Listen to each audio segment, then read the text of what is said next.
Boa noite, igreja. Estão conseguindo me ouvir? Sim? Amém. Glória a Deus. Gente, para mim é uma alegria muito grande estar aqui com vocês hoje. Pode sentar, né? Pedi para sentar primeiro. Uma alegria muito grande compartilhar com vocês hoje a palavra de Deus.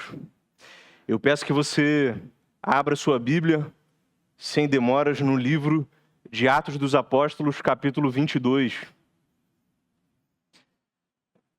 Atos, capítulo 22, o nosso texto hoje é um pouquinho extenso, não vou mentir não. A gente vai do capítulo 22, versículo 22, até o capítulo 23, versículo 11. Mas fiquem tranquilos que a gente vai lendo por parte, vai dar tudo certo. Já deu. Eu peço agora toda a sua atenção para a leitura da palavra de Deus. O texto vai ser projetado no telão.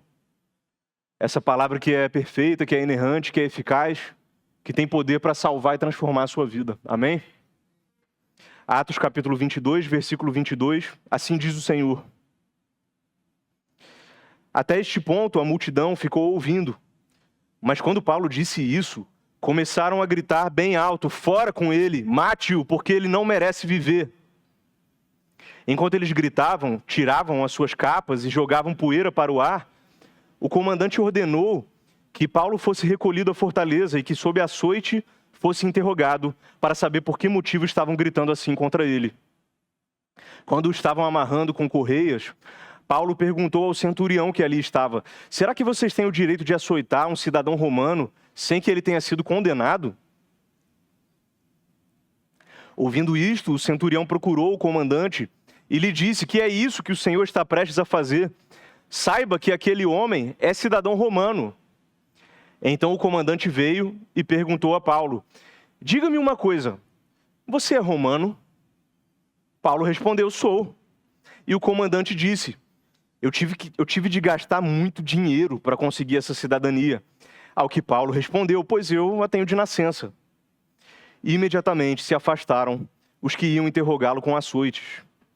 O próprio comandante ficou com medo quando soube que Paulo era romano, porque tinha mandado amarrá-lo. Até aqui, por enquanto, a palavra de Deus. Vamos ao Senhor mais uma vez em oração? Pai, te louvamos por essa palavra, Deus, por esse registro inspirado, feito pelo nosso irmão Lucas, sobre esses acontecimentos tão marcantes, Deus, que aconteceram lá em Jerusalém, há 2000 anos atrás. Pedimos que o Senhor fale aos nossos corações hoje aqui, Pai, em nome de Jesus. Amém. Meus irmãos, todo mundo aqui já deve ter passado pela experiência de acordar de madrugada e perder o sono, não conseguir dormir. E aí chega um momento que você fala: quer saber? Vou ficar acordado mesmo, estou cheio de coisa para fazer. Isso aconteceu lá em casa esses dias. A Leandra, minha esposa, ela acordou absolutamente do nada, às 3 da manhã, e aí logo depois eu acordei também. A gente não lembra se ela me acordou ou se eu acordei sozinho, aí fica para vocês teorizarem.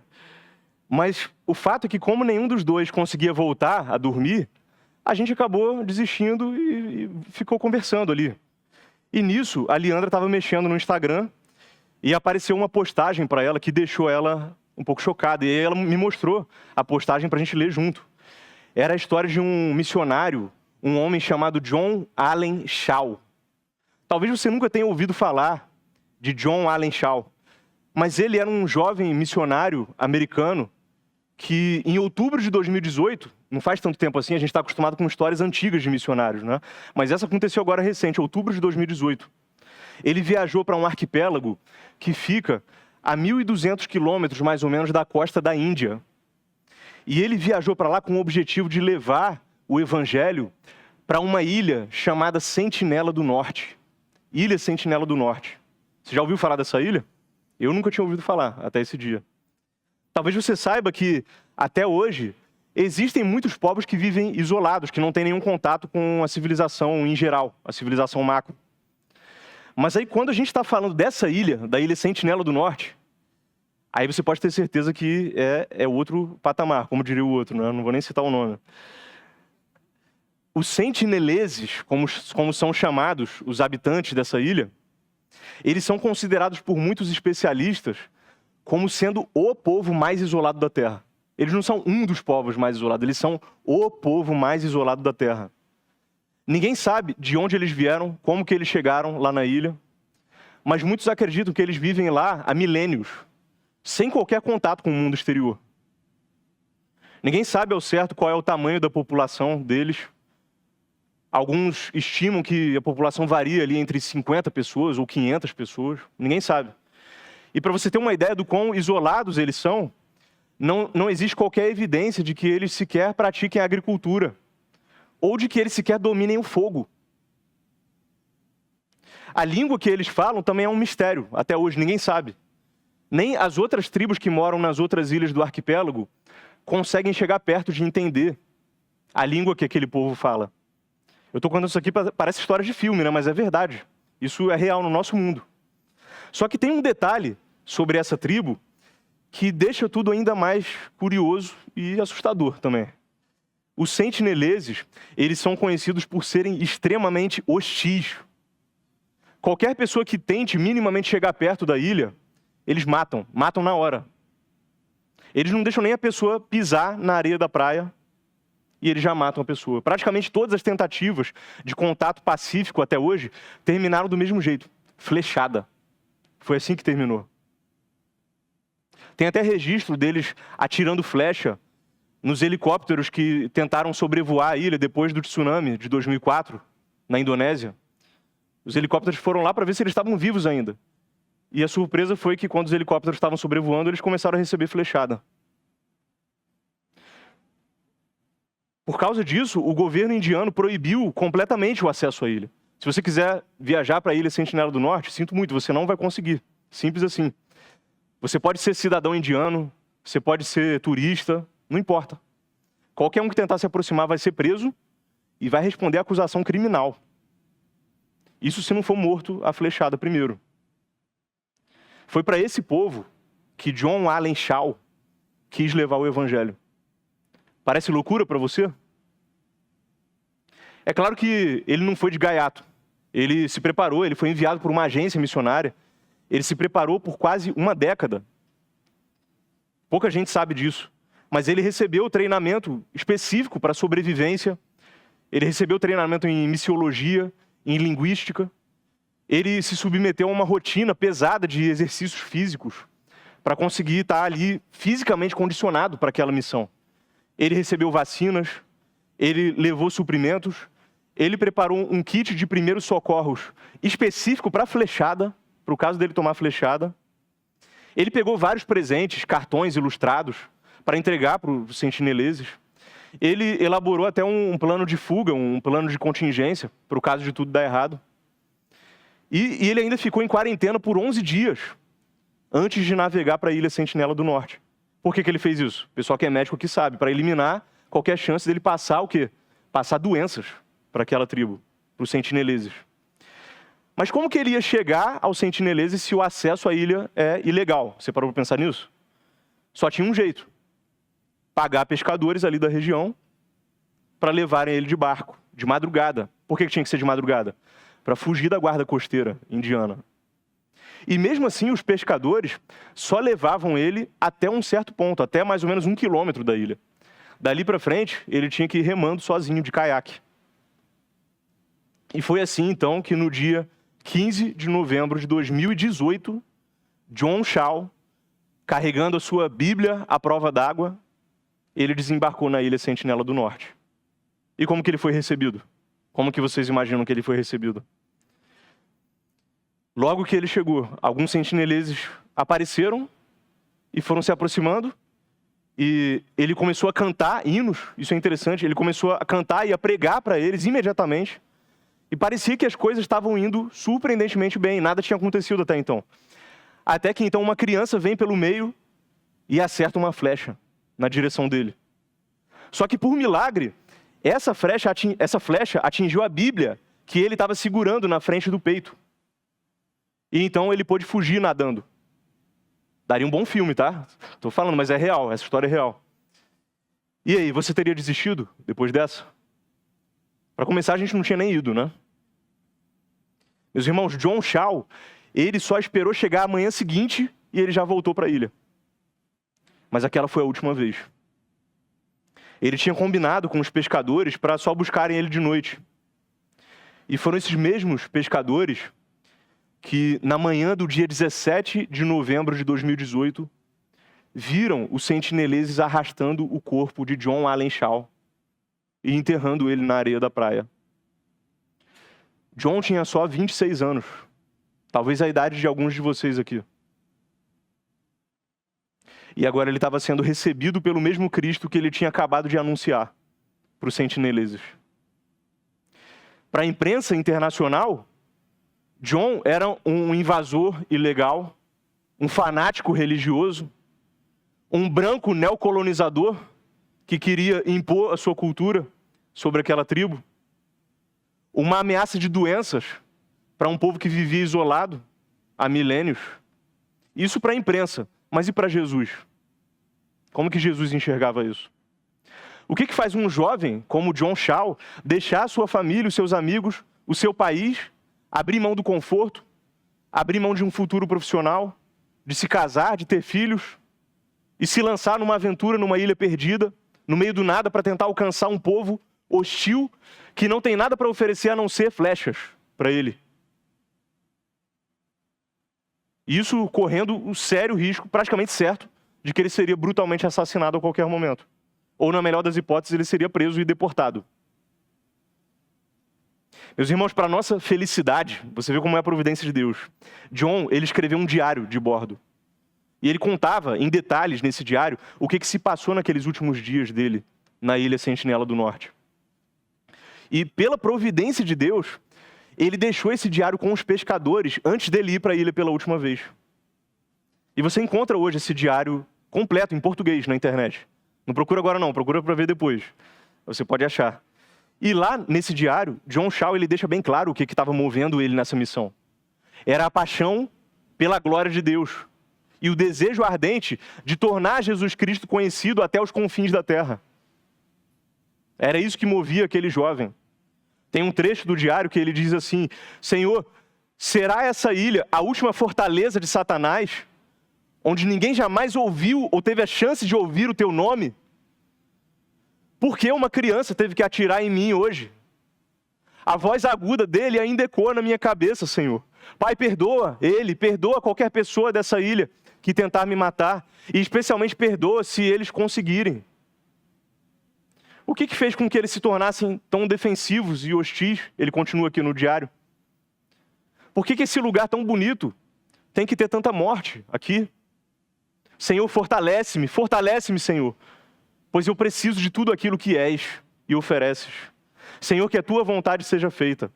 Se o Senhor quiser que eu leve mesmo uma flechada ou até morra, então que assim seja. Acho que eu poderia ser mais útil vivo. Mas a ti, ó Deus, eu entrego toda a glória do que quer que aconteça. Espero que essas não sejam minhas últimas anotações, ele escreve. Mas se forem, a Deus seja a glória. Meus irmãos, quando a gente olha para a história da igreja e para a história de missões mundiais especificamente, a gente vê que a história de John Chau, ela está longe de ser exceção, está longe de ser um caso isolado. O avanço do reino de Deus por esse mundo é marcado muitas e muitas vezes, por sangue, lágrimas e até martírio. Foi assim com John Chau e não vai ser muito diferente com Paulo, aqui nessa passagem de Atos que a gente leu hoje. O grande apóstolo dos gentios, o apóstolo Paulo, ele está de volta a Jerusalém. E ele estava animado com a possibilidade de pregar novamente o evangelho para os irmãos dele, os irmãos judeus, os compatriotas dele. E assim como o John Chau, Paulo também se preparou muito tempo para essa missão em Jerusalém. Mas acabou que as coisas não saíram como esperado. Paulo agora está em apuros. Ele tem uma multidão enfurecida diante dele, querendo a cabeça dele. E não é uma multidão de um povo isolado com uma língua desconhecida, não. Não é uma multidão de um povo que não sabe absolutamente nada sobre o Deus vivo, sobre o Deus verdadeiro, e por isso está rejeitando a pregação do evangelho. Não é isso. Era o povo de Israel. O povo que tinha a lei de Deus, que tinha as alianças, os patriarcas, os profetas, os sacerdotes. O povo que tinha tudo para crer no Messias enviado de Deus, mas que odiava esse Messias e queria ver o sangue de todos aqueles que falavam em nome dele. Parece que os inimigos da cruz estão vencendo aqui diante de Paulo. Parece que não vai ter mais jeito. Mas aí a gente vê aqui no texto que Deus protege Paulo no meio de todo esse tumulto. Paulo vai continuar, sim, testemunhando sobre Cristo. A igreja vai continuar avançando, apesar da perseguição. E nisso tudo, irmãos, Deus vai tratar o coração de Paulo. E a gente vai aprender como nós, hoje aqui, devemos lidar com as perseguições, com as situações difíceis que a gente enfrenta na caminhada da fé, enquanto a gente está lutando pelo avanço do Evangelho. Hoje, em resumo, irmãos, o que a gente vai ver nesse texto de Atos 22, vou pedir para passar o slide, por gentileza. Isso. O resumo do nosso sermão de hoje é esse. Nós não devemos desanimar diante das perseguições desse mundo, porque Cristo segue reinando e fazendo a sua igreja avançar. Amém? Vamos ver isso em 3 partes. A primeira delas, pode passar, por favor? Já está aí. O povo de Deus será injustiçado e perseguido pelos inimigos da cruz. Volta comigo aqui no texto, para o versículo 22. Vou pedir para que os irmãos mantenham a Bíblia aberta para a gente poder ir acompanhando. Até este ponto a multidão ficou ouvindo. Mas quando Paulo disse isso, começaram a gritar bem alto: fora com ele, mate-o, porque ele não merece viver. Irmãos, vamos relembrar o que está acontecendo aqui. Paulo está de volta a Jerusalém. 25 anos se passaram desde aquele dia lá na estrada de Damasco, quando ele vê o Senhor Jesus e ele cai prostrado e ele se converte. Aqui já tem quase 10 anos, desde que Paulo esteve no concílio de Jerusalém, lá em Atos capítulo 15, que a gente estudou aqui também. E por que mesmo que Paulo decide ir de novo para Jerusalém? Ele explica isso mais para frente no livro de Atos, lá no capítulo 24. Ele queria levar uma oferta que ele passou anos recolhendo entre as igrejas dos gentios. Lembra dos gentios, aqueles que não eram judeus? Por que ele queria levar essa oferta? Ele queria levar para os crentes pobres israelitas que moravam em Jerusalém. Você vê que mesmo depois de tanto tempo longe dos judeus, Paulo não tinha se esquecido dos compatriotas dele, segundo a carne. O desejo de Paulo, irmãos, e aqui esse é o ponto mais importante dessa missão. O desejo de Paulo era fazer os judeus que ainda rejeitavam Jesus enxergassem o amor de Deus por eles através daquela oferta. E assim Paulo queria levar os judeus ao arrependimento e à fé em Cristo. Ele explica isso lá em Romanos, capítulo 15. Ele fala que os gentios estavam retribuindo em bênçãos materiais as bênçãos espirituais que eles tinham recebido dos judeus. E Paulo, você deve se lembrar, nas últimas semanas a gente viu que ele recebeu vários alertas para não ir para Jerusalém. Você lembra disso? A gente até estudou isso no PG recentemente. E mesmo assim ele vai, porque ele confia que aquele era o plano de Deus. Paulo lembra um outro homem que 30 anos antes disso aqui, ele também manifestou no semblante a firme resolução de ir para Jerusalém, mesmo sabendo que o que esperava ele era perseguição e morte de cruz. Paulo chega a Jerusalém e logo acontece que alguns judeus, você deve se lembrar das últimas semanas, alguns judeus começam ali a levantar calúnias, uma mistura de calúnias com mal entendido, e eles começam a inflamar a população da cidade contra Paulo. E a multidão ela só sabe responder de uma forma, a multidão só tem uma linguagem: linchamento. É isso que a multidão quer. Eles querem acabar com Paulo ali mesmo. Só que a coisa toma uma proporção tão grande que chega ao conhecimento do comandante romano que ficava ali em Jerusalém. E isso era um problema sério. Chega ao conhecimento dele que Jerusalém está de cabeça para baixo. E esse comandante, aqui ainda não aparece o nome dele no texto, mais para frente a gente vê que ele se chama Cláudio Lísias, tá? Guarda esse nome, Cláudio Lísias. Ele chega lá a tempo de impedir que Paulo seja massacrado. Paulo é salvo no último minuto porque um comandante pagão intervém. Só que Cláudio Lísias, ele não sabe quem é Paulo, ele não sabe se Paulo é inocente, se Paulo é criminoso, e por isso ele leva Paulo preso. Ele leva Paulo para uma fortaleza romana que ficava em Jerusalém. E aí quando eles estão chegando lá, esse foi o nosso texto da semana passada, Paulo, ele está na escadaria da fortaleza, ele já está ali todo ensanguentado, e então ele faz um discurso apaixonado para aquela multidão que estava ali, para mostrar para eles que o Jesus que ele pregava não era inimigo dos judeus. Pelo contrário, ele era a esperança dos judeus. Era aquele por quem os judeus passaram a vida toda orando, por séculos. Tudo isso a gente viu nas últimas semanas. Agora, olha só o que Lucas, o autor do livro de Atos, conta aqui pra gente no nosso texto de hoje. Ele diz que a multidão estava ouvindo, sim, atentamente, igual vocês estão aqui me ouvindo atentamente, amém? Eles estavam ouvindo atentamente o discurso de Paulo até um certo ponto. E aí que entra o nosso texto. Olha o que diz aí no versículo 22. Até este ponto a multidão ficou ouvindo. Mas quando Paulo disse isso, começaram a gritar bem alto. O que foi esse ponto de virada no discurso de Paulo que fez a multidão ficar louca de novo? É só você voltar um versículo aí no texto. Versículo 21. Mas ele me disse, vá porque eu o enviarei para longe, aos gentios. Pronto, acabou. Percebe que foi só Paulo falar de salvação para os gentios que os judeus falaram. Aí não, aí já é demais. Sinto muito, Paulo. Isso a gente não tem como aceitar. E olha essa imagem impressionante que Lucas descreve aqui logo em seguida no texto. A multidão começa a gritar, enlouquecida. Fora com ele, mate-o, porque ele não merece viver. Eu gosto da tradução da Nova Versão Internacional. Eu acho que ela é ainda mais forte. Ela diz assim, tira esse homem da terra. Ele não merece viver. E eles começam a jogar as suas capas. Eles começam a jogar poeira para o ar.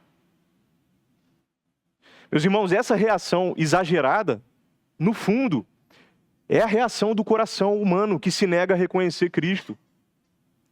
É a reação furiosa dos sentineleses, que atacam com selvageria qualquer um que tente chegar perto da ilha. Não importa se é pescador de peixes ou pescador de almas. Essa é a reação dos sentineleses que Satanás usa para fazer com que eles nunca tenham a chance de ouvir o evangelho. Essa reação que Paulo está vendo é a reação da mídia internacional, que fez chacota da morte de John Shaw e tratou ele como um maluco extremista, por não ver valor algum no fato de que alguém era corajoso o suficiente para arriscar a própria vida, levando a mensagem da salvação para aquele povo que vive em trevas espirituais há milênios, que vive escravizado pelo diabo. Essa reação é a reação do governo indiano, que prendeu, até os pescadores foram presos, que ajudaram a levar o John Shaw. O governo indiano que tem sido instrumento de Satanás para impedir que o evangelho chegue até os sentineleses. É a reação de tantos governos ao redor do mundo, hoje, em 2026, que tentam sufocar o evangelho e que prendem e matam não só os missionários que são enviados, mas também as próprias pessoas da população daquele país que se convertem. É essa reação completamente desproporcional, virulenta, que Paulo está sentindo na pele aqui, irmãos.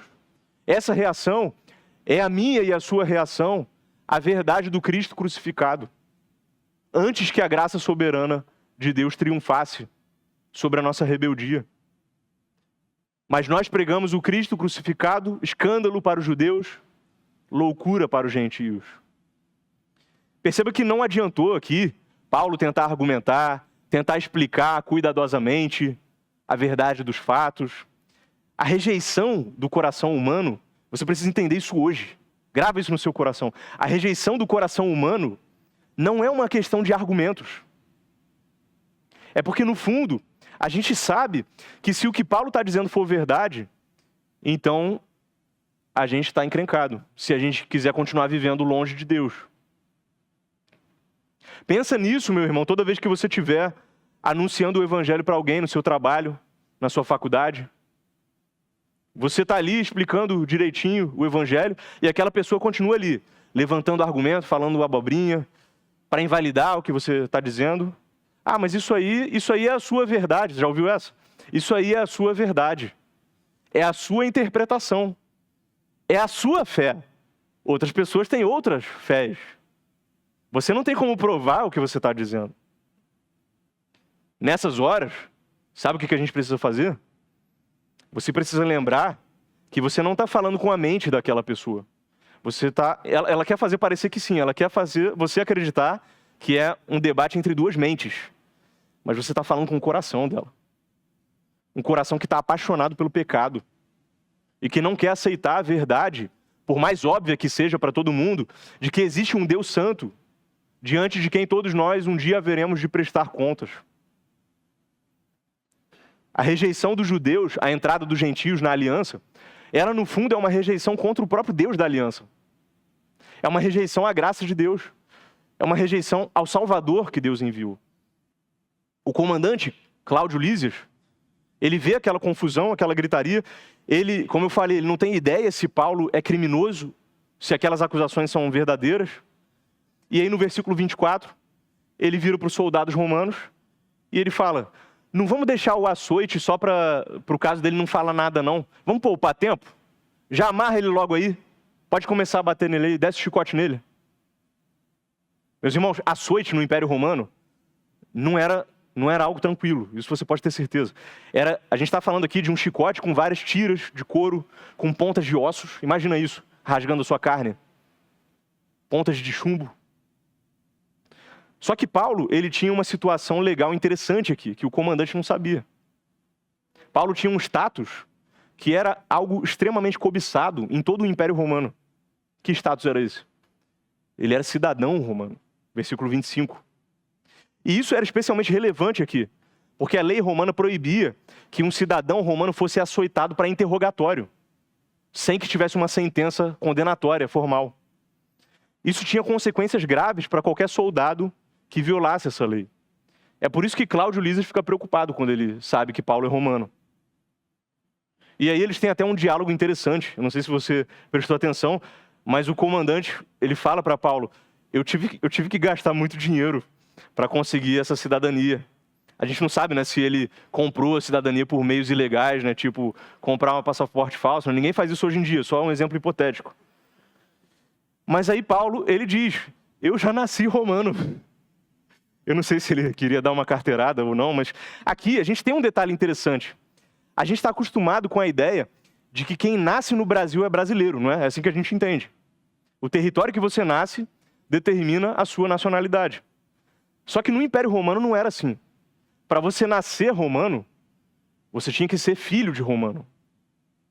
A gente não sabe como que a família de Paulo, que era uma família israelita, sim, a gente não sabe como que a família dele conseguiu a cidadania romana, mas o fato é que, ao contrário de Cláudio Lísias, Paulo, ele não escolheu ser romano, ele já nasceu assim. E Paulo, que é cidadão dos céus em última instância, você vê que ele não tem nenhum constrangimento de usar essa cidadania de uma nação pagã em seu favor, e não só em favor dele mesmo, mas para que o evangelho pudesse continuar avançando, para que ele pudesse continuar pregando. Perceba, irmãos, que na providência de Deus, Deus fez Paulo nascer com uma característica que agora é exatamente o que Deus vai usar para livrar Paulo e para fazer o evangelho continuar avançando. Os irmãos estão entendendo isso? As circunstâncias do seu nascimento, meu irmão, minha irmã, a sua família de origem, o país onde você nasceu, a sua aparência física, nada disso escapa da soberania divina. Não existe acaso para Deus, amém? Tudo, absolutamente tudo, está a serviço dos propósitos de Deus, de cuidar da sua igreja e de fazer o evangelho avançar para alcançar todos os eleitos espalhados pela terra. A gente precisa lembrar disso, irmãos, quando parece que os inimigos da cruz estão vencendo. O Senhor tem infinitos meios de proteger o seu povo. Perceba que Deus, na sua graça comum, ele usa até mesmo um descrente, Cláudio Lísias, um descrente, que recebeu da mão de Deus essa posição de autoridade civil, autoridade estatal, para promover justiça, para promover verdade, para promover o bem comum. Agora que Cláudio sabe que Paulo é romano, ele não vai mais açoitar Paulo. Mas ainda assim, ele não pode simplesmente arquivar o caso, vocês concordam? Ele não pode fingir que nada aconteceu, vamos todo mundo para casa e tchau. Ele não pode fazer isso. Ele precisa fazer alguma coisa, ele é o comandante romano da cidade. E é isso que a gente vai ver agora no nosso segundo ponto. Pode passar, por favor? Segundo ponto, Deus nos dá a oportunidade de testemunhar de Cristo diante daqueles que nos perseguem. Vem comigo aqui para o versículo 30 em diante. No dia seguinte, querendo certificar-se dos motivos por que Paulo vinha sendo acusado pelos judeus, o comandante o soltou e ordenou que se reunissem os principais sacerdotes e todo o sinédrio. E mandando trazer Paulo, apresentou-o diante deles. capítulo 23. Paulo, fixando os olhos no Sinédrio, disse: meus irmãos, tenho vivido até o dia de hoje com a consciência limpa diante de Deus. Mas Ananias, o sumo sacerdote, mandou aos que estavam perto de Paulo que lhe batessem na boca. Então Paulo lhe disse: Deus há de ferir você, parede branqueada. Você está aí sentado para me julgar de acordo com a lei e contra a lei ordena que eu seja agredido? Os que estavam ali perguntaram a Paulo: você está insultando o sumo sacerdote de Deus? Paulo respondeu: eu não sabia, irmãos, que ele é sumo sacerdote, porque está escrito: não fale mal de uma autoridade do seu povo.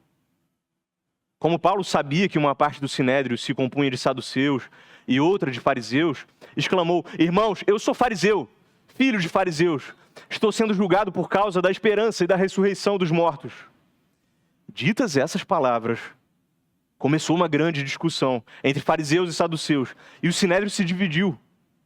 Pois os saduceus dizem que não há ressurreição, nem anjo, nem espírito, ao passo que os fariseus admitem todas essas coisas.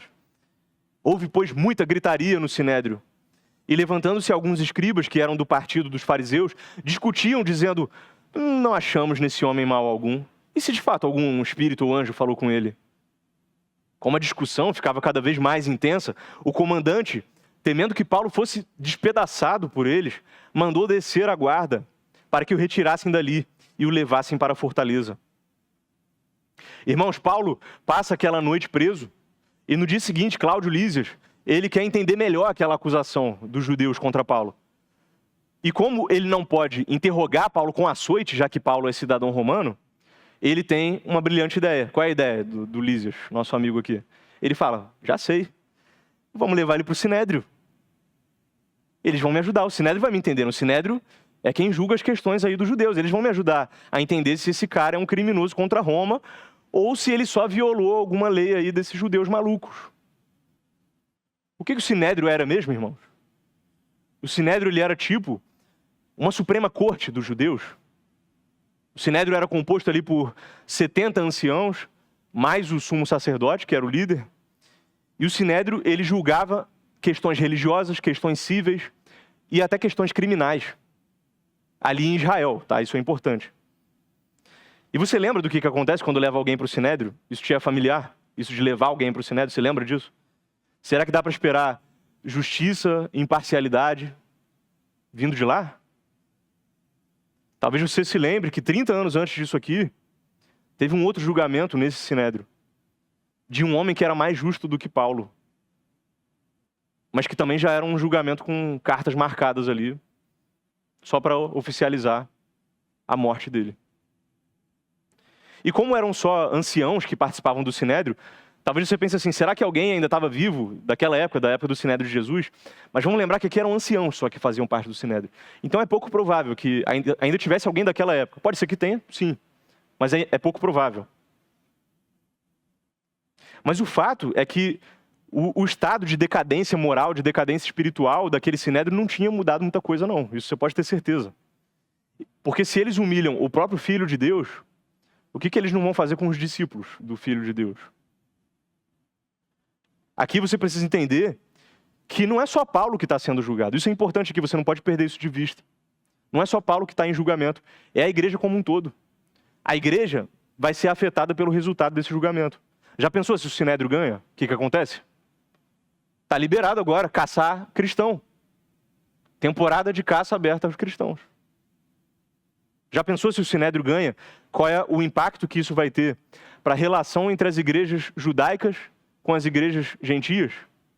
Que era uma relação conturbada em muitos momentos.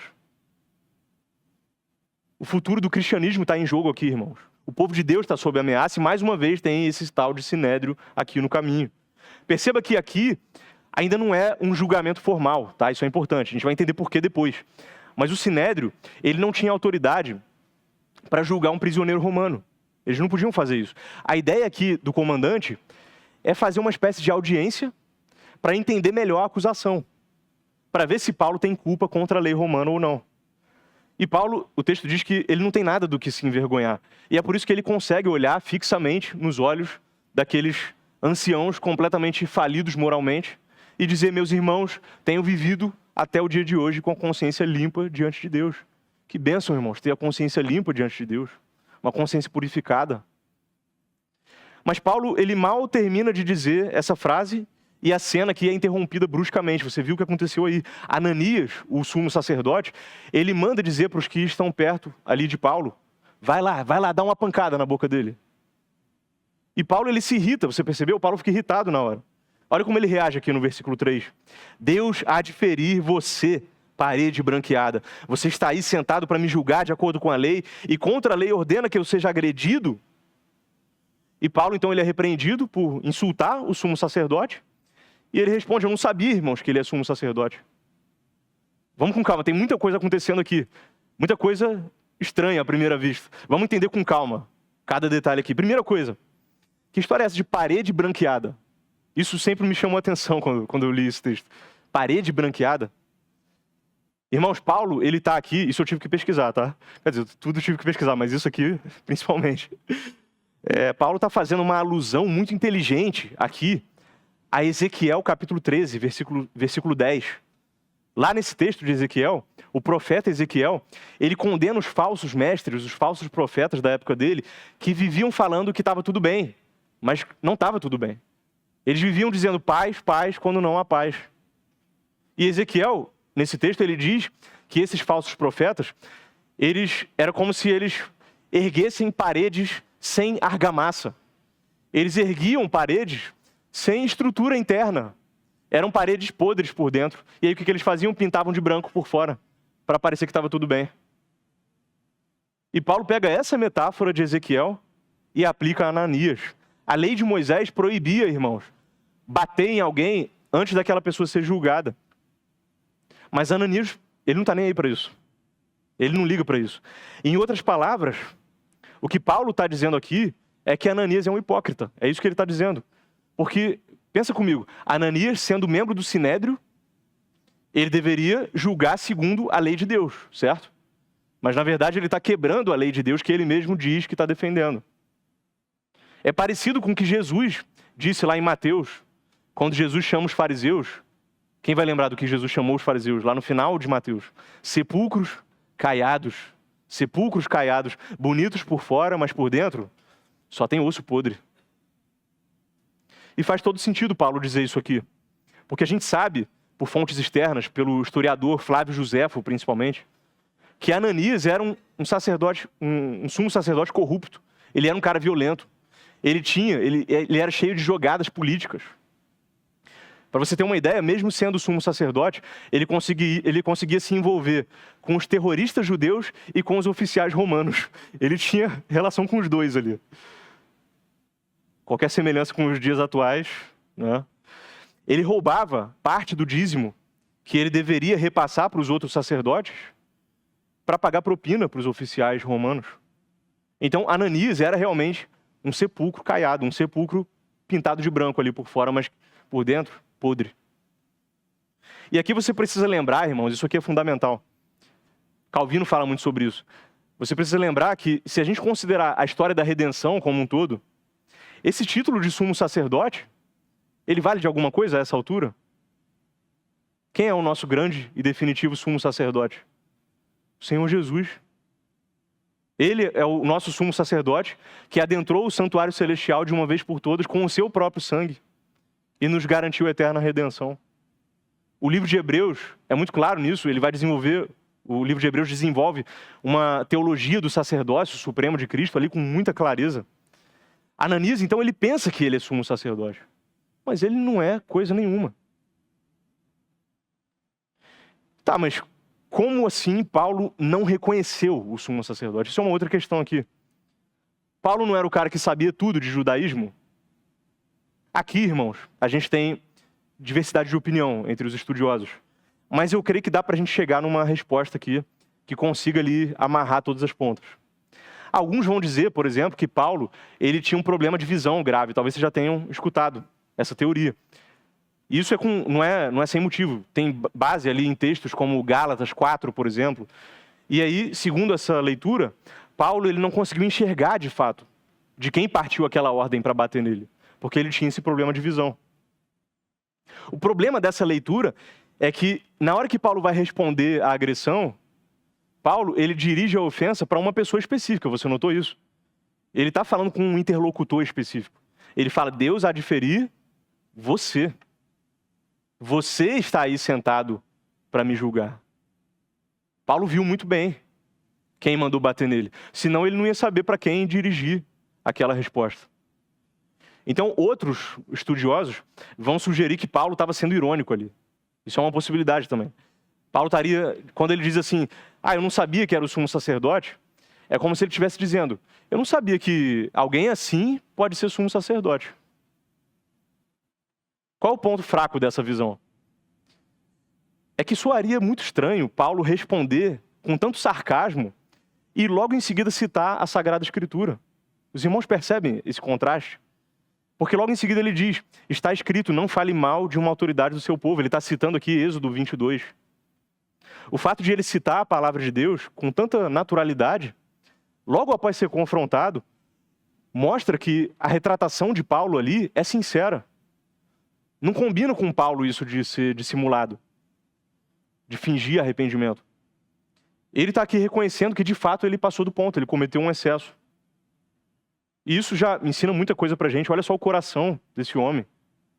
Ele é confrontado com o fato de que ele errou, mesmo sendo ele o injustiçado, tá? Vamos lembrar disso, ele era o injustiçado da história.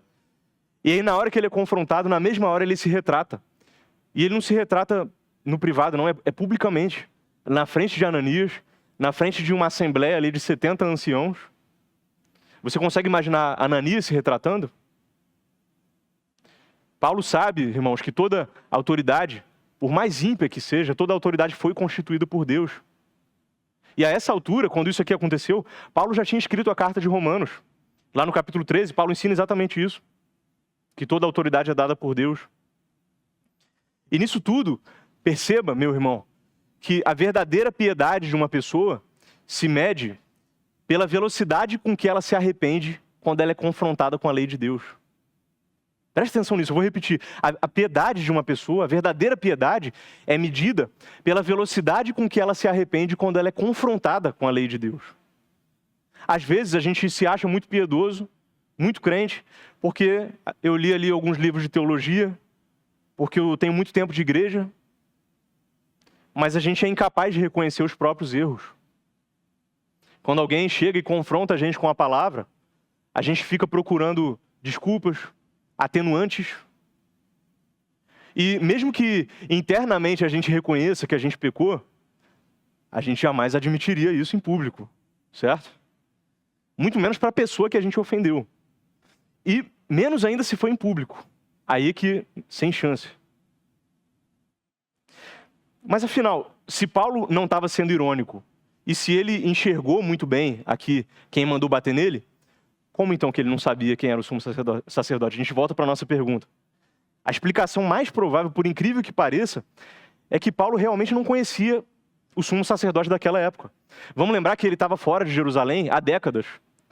Ele passou por Jerusalém algumas vezes, mas ele pode nunca ter encontrado fisicamente com o sumo sacerdote. Não tinha outdoor, não tinha televisão, não tinha internet. Ele não tinha como saber o rosto do sumo sacerdote daquela época. E isso faz ainda mais sentido quando a gente considera que aquela não era uma reunião formal do Sinédrio. Lembra que eu falei sobre isso? Não era um julgamento formal? Porque se fosse uma sessão oficial do Sinédrio, o que aconteceria? Seria fácil identificar o sumo sacerdote. Ele ia estar ali com uma veste especial, ele ia estar provavelmente sentado ali num lugar de destaque. Então você ia olhar e falar, aquele cara é o sumo sacerdote.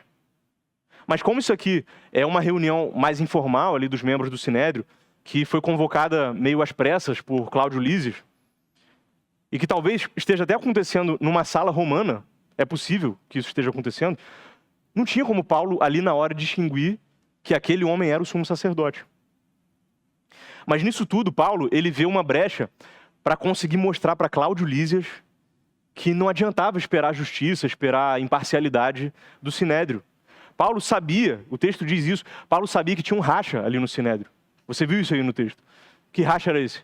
Fariseus versus saduceus, versículo 6. Quem eram esses mesmos? Esses nomes bonitos? Os saduceus, irmãos, eles eram como se fossem os teólogos liberais ali da época. Lucas ajuda a gente a entender aqui no texto. Lucas, ele dá uma colinha aqui pra gente, né? Ele fala, para esses caras aí, para os saduceus, não tinha ressurreição, não tinha anjo, não tinha espírito, era o aqui e agora, e pronto. Então, não tinha como você ser cristão e saduceu ao mesmo tempo, tá? Hoje em dia o pessoal diria que é possível, mas não tem como. Não tem como ser as duas coisas ao mesmo tempo. Tudo indica que Ananias é saduceu. Isso é um detalhe importante. Já os fariseus, eles tinham muitos problemas, a gente sabe disso. Os fariseus tinham outros problemas. Por exemplo, o quê? Legalismo. Mas eles criam nessas outras coisas todas. Ressurreição, espírito. Então, em tese, dava para você ser um cristão no grupo dos fariseus. Oi? Como é que é? Pode soar heresia isso. Mas a gente tem alguns exemplos disso na própria Escritura. A gente tem, por exemplo, Nicodemos. A gente tem, talvez, José de Arimateia. E o próprio quem? O próprio apóstolo Paulo. Ele diz aqui, sou fariseu, filho de fariseus. E é aí que Paulo tem essa sacada genial. Ele só precisa dizer isso. Eu sou fariseu, filho de fariseus. Eu estou sendo julgado por causa da ressurreição dos mortos. E o caos está instaurado na Assembleia. Lucas conta aqui que começou uma grande discussão entre fariseus e saduceus. Lucas fala que teve muita gritaria ali na hora no Sinédrio. Imagina só essa cena. Aquele monte de senhores de cabelo branco, idosos, que deviam ser os líderes equilibrados, sensatos de Israel, estão ali gritando um com o outro, se xingando, só porque Paulo mencionou uma palavra, ressurreição. Isso aqui é gente que, em tese, é o povo de Deus, tá? Esse pessoal do Sinédrio, em tese, eles são o povo de Deus. Isso aqui é gente que cresceu sendo ensinado os 10 mandamentos e que está violando vários deles aqui agora. E perceba também que Paulo não está mentindo aqui quando ele fala que ele está sendo julgado por causa da ressurreição. É verdade, no final das contas, ele está sendo julgado pelo quê? Porque ele crê no Messias que ressuscitou, no Messias ressurreto, e que um dia nós ressuscitaremos com ele, como a gente leu até no texto de abertura do nosso culto. O próprio Paulo fala lá em 1 Coríntios 15, você deve se lembrar, se Cristo não ressuscitou, é vã a nossa pregação, é vã a fé que vocês têm, é vã. E vocês ainda permanecem nos seus pecados. Veja também que Deus, na sua soberania, ele pega essa ocasião de perseguição, essa situação difícil do povo de Deus, e transforma numa oportunidade de ouro que Paulo vai ter para testemunhar acerca de Cristo. E não é em qualquer lugar não, é em plena Suprema Corte de Israel. Daqui até o final do livro, você que já leu o livro de Atos inteiro, a gente já está estudando o livro há mais de um ano, creio que já deu tempo aí dos irmãos lerem o livro todo. Quem não começou ainda está convidado aí a ler o livro todo, dá tempo ainda, né, até o final da série. Daqui até o final do livro, irmãos, a gente vai ver Paulo sendo julgado várias vezes. Parece que toda hora ele está sendo julgado. E sempre ele tem a oportunidade de apresentar a defesa dele diante das autoridades, sejam judaicas ou romanas. Um comentarista chamado Derek Thomas, ele sugere que o próprio livro de Atos como um todo, ele foi escrito também com essa finalidade de servir para ajudar na defesa de Paulo no julgamento dele em Roma, no final do livro. É uma possibilidade. E Paulo faz questão de usar cada uma dessas ocasiões que ele tem para testemunhar de Cristo diante dos seus perseguidores. Não é diante de gente tranquila, que vai ouvir bem o que ele está dizendo. É diante de gente que quer arrancar a cabeça dele. Ele sempre tinha a chance de falar assim, deixa eu dar uma segurada agora. Acho que é melhor, né? Eu dar uma segurada. Esse negócio de falar de Cristo está me custando muito caro. Irmãos, por muito menos, a gente opta por não falar de Cristo aos nossos familiares, amigos, colegas de trabalho, que a gente sabe que estão a caminho do inferno, porque vai me custar muito caro, né? Pesar o clima, uma cara feia que ele vai fazer, vai me custar muito caro. Não quero pesar o ambiente aqui se eu falar de Jesus. Mas Paulo, ele não se apega a isso. Ele mesmo já disse, aqui no livro de Atos, que a vida dele não tem valor algum se ele não puder completar a carreira, completar o chamado, o ministério de testemunhar do evangelho da graça de Deus. Paulo não se apega à própria vida. Sabe por quê? Porque Paulo é livre. Paulo realmente é livre. Cláudio Lísias e o Sinédrio acham que Paulo é prisioneiro, mas quem está preso são eles. Sabe no que Paulo se apega de fato? Ele se apega nas palavras do Senhor Jesus. Por minha causa vocês serão levados à presença de governadores, de reis, para lhes servir de testemunho. E não se preocupem quanto ao que dirão ou quanto ao que falar, porque naquela hora lhes será concedido o que vocês dirão. É nisso que Paulo confia.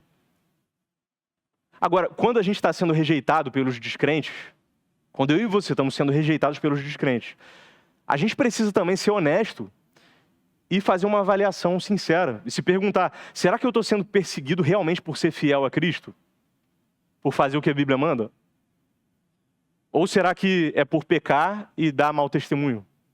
Que na verdade eu não estou nem sendo perseguido, eu só estou recebendo aqui a repreensão justa pelo que eu faço. Repreensão vinda de incrédulos.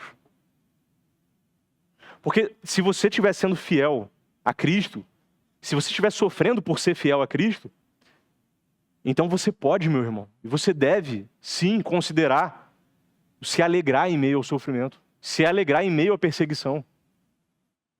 Bem-aventurados são vocês, quando por minha causa os insultarem, os perseguirem e mentindo levantarem todo o mal contra vocês. Alegrem-se e exultem, porque é grande a recompensa de vocês nos céus. Paulo consegue o objetivo dele aqui. A gente vê que antes, o Sinédrio, ele tinha deixado as diferenças deles de lado e tinham ali unido esforços contra Paulo, contra o cristianismo. Mas agora que Paulo mencionou ressurreição, olha só o efeito imediato que teve aqui. Até os fariseus tomam as dores de Paulo agora, você percebeu isso? Eles falam aqui, com certeza para dar uma alfinetada, né, no saduceus, eles falam, eu não achei mal nenhum nesse homem não. E se de fato algum anjo, algum espírito falou com ele? O curioso é que eles não sabiam que não foi espírito nem anjo que revelou o evangelho para Paulo. Quem foi? Foi o próprio Senhor Jesus, irmão. A essa altura já está bem claro aqui para Cláudio Lísias que ali em Jerusalém não tem qualquer perspectiva de um julgamento justo, não tem chance.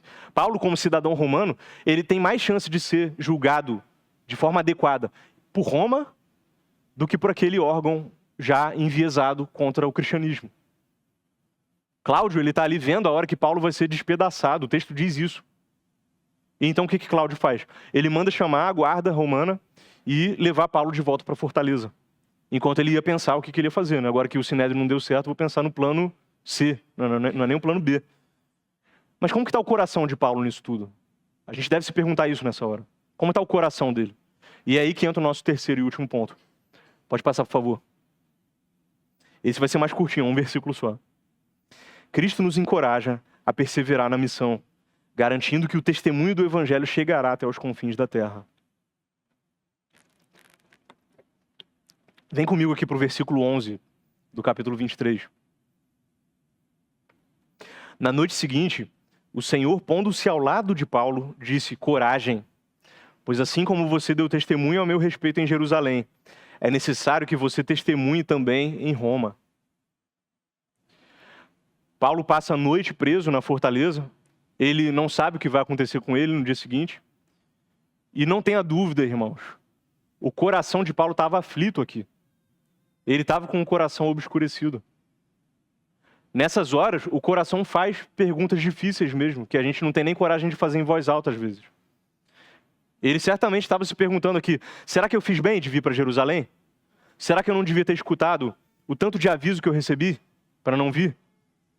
É aqui que eu vou morrer? É agora que eu vou morrer? E o meu plano de pregar o evangelho em Roma, na Espanha, como é que fica? E Paulo certamente está se sentindo sozinho aqui também. Afinal, quem era o líder da igreja em Jerusalém nessa época? Tudo indica que era Tiago, o irmão de Jesus. Até o texto da semana passada fala sobre isso.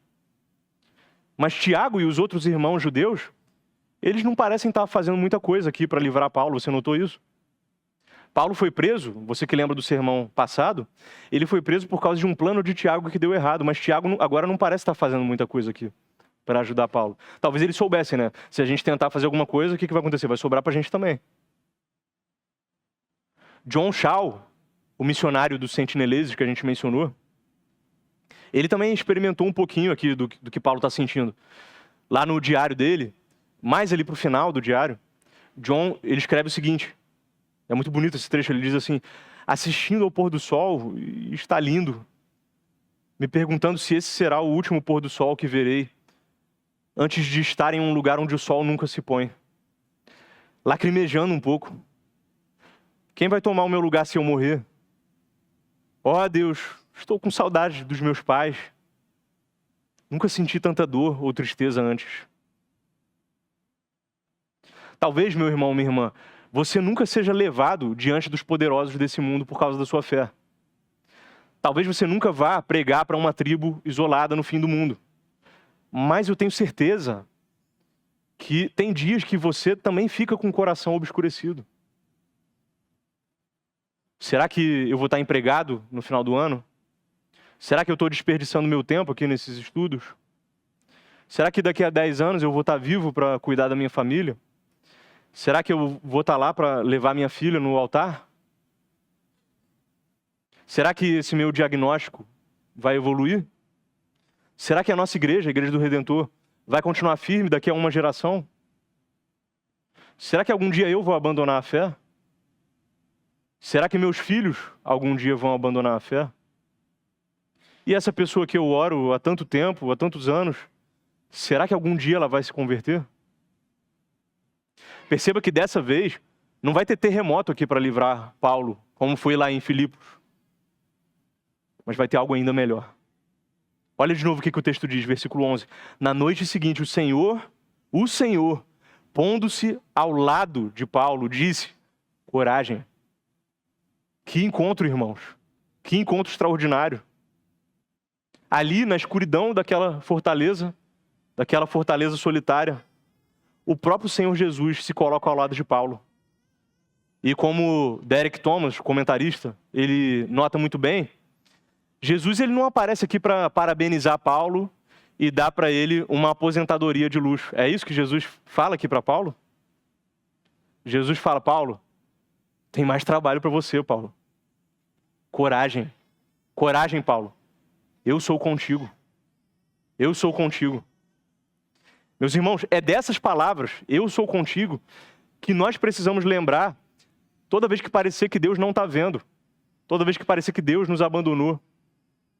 O Cristo que aparece para Paulo aqui é o mesmo que lá em Mateus 28, depois que ele nos enviou para pregar por todo mundo e fazer discípulos de todas as nações, ele disse: eis que estou convosco todos os dias até a consumação dos séculos. Foram essas palavras, irmãos, que consolaram John Shaw, a ponto de ele pedir no diário para não resgatarem o corpo dele da ilha, quando ele morresse. Ele escreveu lá no diário dele: o amor perfeito lança fora todo o medo. Senhor Jesus, quem quer que venha depois de mim para tomar o meu lugar, seja amanhã ou em outro momento, por favor, Senhor, dá a essa pessoa uma unção dobrada. Abençoa ela poderosamente, Senhor. A vida eterna dessa tribo está em jogo, ele escreve no diário. E eu mal posso esperar para vê-los ao redor do trono de Deus, adorando em sua própria língua que ninguém conhece, como está escrito lá em Apocalipse 7:9.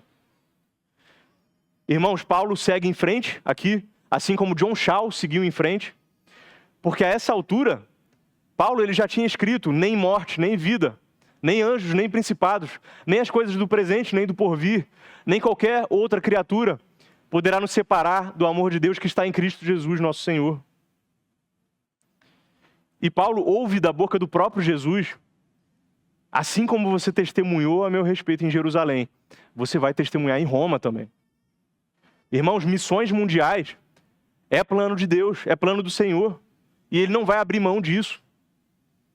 Foi Cristo quem garantiu, logo no começo do livro de Atos, talvez você lembre, capítulo 1, versículo 8, o que Jesus falou? Mas receberão poder quando o meu Espírito Santo descer sobre vocês, e serão minhas testemunhas em Jerusalém, Judéia e Samaria, e até os confins da terra. Jesus garante para Paulo: você vai pregar nos confins da terra, se prepara. Você vai pregar em Roma, a capital do mundo. Paulo ele pode até ser inocente aqui perante os tribunais desse mundo, mas a verdade é que Paulo, assim como eu e você, ele não é inocente perante o tribunal divino. Isso é muito importante. E esse Jesus Cristo, o justo, aquele que é mais justo do que Paulo, que aparece aqui para consolar o apóstolo e que garante também que estará conosco todos os dias, esse é o Cristo que conhece a solidão também. Cristo enfrentou a solidão no Getsêmani, quando ele foi abandonado pelos seus discípulos. Ele enfrentou a solidão mais do que ninguém na cruz do Calvário, quando ele foi afastado da comunhão com o Pai. Cristo é aquele que um dia enfrentou também uma multidão furiosa, que gritava: tira esse homem da terra. Ele não merece viver. E ele foi de fato erguido da terra. Ele foi pendurado num madeiro, maldito de Deus e oprimido.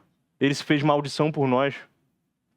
Ele é o Cristo que foi traspassado, não só pelas flechas dos sentineleses, pelas flechas do nosso pecado, mas pelos cravos nas suas mãos, nos seus pés, pela lança no seu lado. E é exatamente o sangue que jorra das suas feridas que nos purifica de toda a nossa rebeldia, de todo o nosso pecado, e que nos dá a certeza do seu cuidado eterno conosco. É esse Cristo que nos diz: no mundo tereis aflições, mas tem de bom ânimo, eu venci o mundo. É por isso, irmãos, que a igreja é indestrutível. Todos os poderes desse mundo podem se levantar contra a igreja e ela permanece inabalável, indestrutível para sempre. Perceba que no final das contas, quem está sendo julgado aqui não é Paulo. Você nunca pode perder isso de vista. Quem está sendo julgado são os acusadores de Paulo. Jesus Cristo, seus discípulos, nós. A gente não é um bando de pobres, coitados, desamparados, vagando aí pelo mundo. O Deus Todo-Poderoso reina e protege o seu povo. Amém? E qualquer ação contra o povo de Deus, seja flechada, cadeia, tribunal, tudo isso só faz aumentar a culpa daqueles que rejeitam Jesus Cristo, daqueles que rejeitam a oferta de paz do nosso Senhor. E se você ainda não veio a Cristo, eu quero te convidar a vir, irmão. Ainda há tempo para você vir a Cristo, você precisa fazer isso hoje. A vitória é dele, a vitória é de Cristo e da sua igreja. E a vitória é certa. A sua igreja triunfará para sempre. Muitos vão ter o seu sangue derramado, outros vão sofrer vergonha e humilhação, mas nós estaremos em boa companhia. Estaremos com Cristo. E junto com a gente, vai estar uma grande multidão também. Uma grande multidão que ninguém poderá contar, de todas as nações, tribos, povos e línguas. Judeus convertidos, romanos convertidos, brasileiros, americanos, sentineleses, todos em pé, diante do trono, diante do Cordeiro, gritando em alta voz, em explosão de alegria, ao nosso Deus que está sentado no trono e ao Cordeiro pertence a salvação. Amém. Vamos orar? Senhor, te louvamos, Pai, porque o Senhor nos sustenta, Pai, em meio às perseguições, em meio às lutas. Obrigado, Pai, porque o Senhor garante que nós triunfaremos com Cristo e que a vitória é certa, Pai, para todo aquele que estiver unido a Cristo, pela fé. Senhor, nós te louvamos pelo nosso irmão apóstolo Paulo, porque o Senhor o sustentou, Pai, naquela noite, naquela fortaleza fria e escura. E o Senhor usou essa experiência, Pai, para nos ensinar e para pastorear o nosso coração hoje aqui também, Pai. Pedimos que essas verdades ecoem, Deus, na nossa vida, ao longo da nossa semana, Pai. Que possamos confiar que o Senhor está conosco e que mais forte é o que está em nós, maior é o que está em nós do que o que está no mundo. É assim que nós oramos, Deus. Em nome de Jesus. Amém.